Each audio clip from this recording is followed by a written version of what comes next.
Selamat datang di channel Zona Sinema. Kali ini Zona Sinema akan membahas 5 rekomendasi film terpopuler yang diadaptasi dari webtoon. Sebelum masuk ke nomor 5, seperti biasanya nih, bagi kalian yang belum subscribe channel ini, jangan lupa untuk klik tombol subscribe-nya. Dan jangan lupa untuk mengaktifkan lonceng notifikasinya. Langsung saja, berikut ini adalah 5 rekomendasi film terpopuler yang diadaptasi dari webtoon versi Zona Sinema.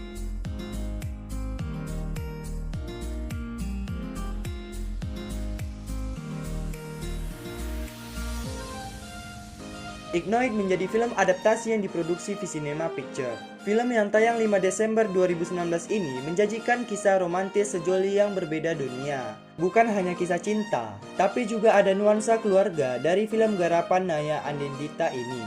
Film ini menceritakan Ran dan Egi yang telah menjadi sepasang sahabat yang tak terpisahkan selama 2 tahun terakhir. Ran yang dulu kesepian dan penuh dengan kesedihan, kini menjadi sosok yang lebih bahagia berkat Egi. Perasaan yang awalnya hanya sebagai sahabat, pelan-pelan berubah menjadi cinta. Salah satu kelebihan film ini, soal desain produksi yang detail. Bahkan, saking detailnya, bukan hanya terlihat indah, tapi juga memberikan inspirasi. Secara garis besar, film Ignoit memenuhi syarat film romantis yang memenuhi standar. Meski beberapa adegan atau dialog bakal terasa garing untuk penonton dewasa, film ini diperuntukkan bagi kalian yang suka drama romantis yang klise. Bukan berarti nggak cocok dengan penonton yang dewasa, justru film ini memberikan pesan bahwa setiap orang berhak bahagia. Setiap orang punya support sistemnya masing-masing. Setiap orang nggak hidup sendirian di bumi ini. Film yang sudah tayang tahun 2019 lalu mendapatkan rating sebesar 6,3 di IMDb.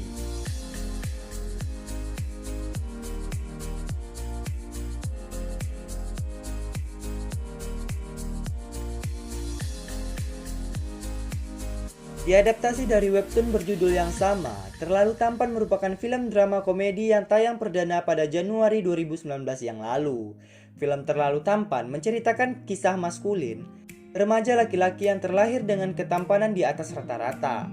Karena terpancing oleh rayuan orang tuanya, dia terpaksa untuk masuk ke sekolah reguler. Kulin kemudian pindah ke sekolah sahabatnya, yaitu Kibo. Kekhawatiran Kulin pun terjadi. Ketika ketampanannya terekspos, sekolah pun segera menjadi gaduh. Di tengah ketampanannya yang selalu jadi biang masalah, Kulin pun bertemu dengan Rere dan Kibo, dua teman yang tetap melihat Kulin apa adanya. Dibantu dua temannya ini, Kulin berupaya menjalani kisah kehidupan normal selayaknya remaja biasa. Si remaja terlalu tampan ini menggapai harapannya untuk menjalani kehidupan normal. Film ini mendapatkan rating sebesar 6,9 di IMDb.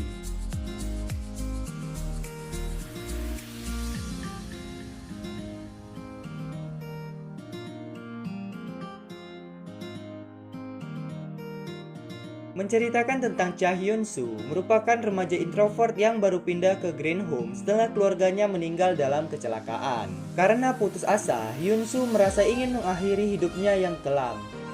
Namun, di hari ketika ia ingin bunuh diri, kota mendadak kacau karena orang-orang berubah menjadi monster, termasuk dirinya. Ironis, Hyun Soo yang merasa hidupnya penuh kegelapan, kini menjadi harapan bagi para penghuni Green Home. Bersama sejumlah penghuni lainnya, mereka bertahan hidup dari kejaran monster.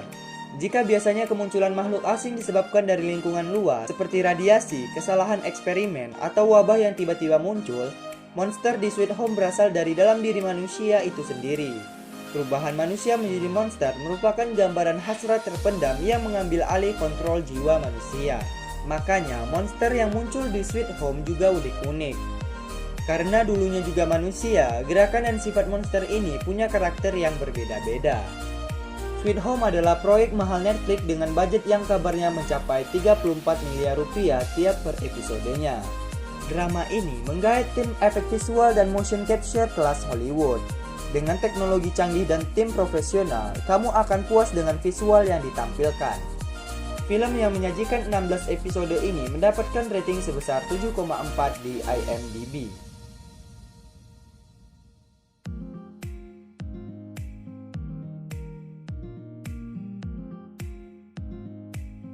Daewon Kenny Counter merupakan drama Korea hasil adaptasi webtoon Amazing Rumor karya Jang Yi. Daewon Kenny Counter menceritakan para pahlawan super yang dikenal sebagai Counter sedang menyamar sebagai karyawan di restoran bakmi untuk memburu roh jahat yang datang ke bumi untuk mendapatkan kehidupan abadi. Para counter memiliki bakat dan kekuatan masing-masing yang membuat mereka bisa bertahan bahkan berhadapan dengan roh-roh jahat tersebut. Dalam drama ini, dunia diceritakan dalam keadaan terancam karena para roh jahat yang merasuki manusia mendorong mereka berbuat jahat dan memangsa jiwa manusia yang dibunuhnya. Mereka berempat bertugas untuk menangkap dan mengembalikan roh jahat itu ke tempat atau akhirat yang mereka sebut sebagai Yung. Namun, dalam pengejaran roh jahat itu jelas tidak mudah. Pasalnya, roh jahat akan semakin kuat seiring banyaknya jiwa yang mereka makan. Bahkan, para counter bisa saja kehilangan nyawa mereka.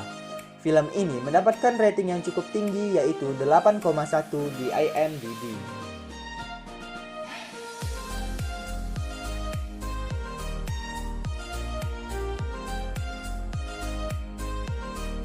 Film ini mengisahkan perjuangan Park Se-roy dan teman-temannya dalam mengembangkan bisnis restorannya di Itaewon, Korea. Film ini diangkat dari webtoon yang berjudul yang sama yang telah dibaca jutaan orang. Konflik dalam film ini baru dimulai saat Jang Geun-won menabrak lari ayah Park Se-roy dan menyebabkan ayahnya tersebut meninggal. Sehingga Park Se-roy berencana untuk melakukan balas dendam dengan membangun restoran yang dapat menyaingi restoran yang dimiliki oleh keluarga Jang. Itaewon Class memang bercerita tentang perjuangan hidup dan pembalasan dendam. Tapi terlepas dari motivasi dan lika-liku kehidupan yang dihadapi Se-roy, Itaewon Class mengajarkan kita banyak hal mengenai bisnis secara umum. Di Itaewon Class diceritakan bagaimana sebenarnya bisnis skala besar bekerja. Salah satu kunci mengembangkan bisnis adalah dengan investasi dan saham. Film yang terdiri dari 16 episode ini terkesan agak kedodoran di 5 episode terakhir. Bangunan cerita yang sudah terjalin baik di 11 episode awal dan sukses membangkitkan emosi malah ditutup dengan sedikit terburu-buru. Ada beberapa ending tokoh yang masih agak gantung dan pembangunan karakter yang agak utuh. Untungnya hal itu nggak terlalu mengganggu keseluruhan cerita. Film yang dirilis tahun 2020 ini mendapatkan rating sebesar 8,2 di IMDb. Dan itulah dia 5 rekomendasi film terpopuler yang diadaptasi dari webtoon versi Zona Cinema. Terima kasih sudah menonton video ini dan nantikan list-list lainnya di channel Zona Cinema.